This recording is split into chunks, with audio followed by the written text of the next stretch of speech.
বন্ধুরা, অনেক তো খেয়েছো। কাতলা মাছের ঝোল পাতলা, তাই আজকে দেখে নাও কচু দিয়ে তেল কাতলা। কচু দিয়ে তেল কাতলা করার জন্য আমি প্রথমে মাছগুলোকে সুন্দর করে ধুয়ে লবণ হলুদ মেখে নেব। এবার কড়াই তেল দিয়ে মাছগুলোকে সুন্দর করে এক এক করে লাল করে ভেজে উঠাবো। এবার তেলে জিরে ফোড়ন দেব। এবার কচু দেব।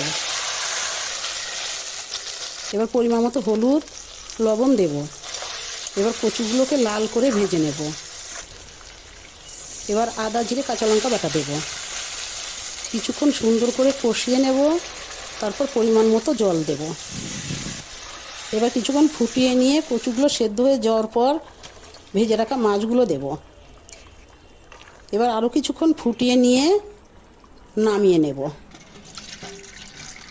রেডি কাতলা দিয়ে তেল কচু। এভাবে রান্না করে খেয়ে দেখো বন্ধুরা, ভীষণ টেস্টি লাগবে।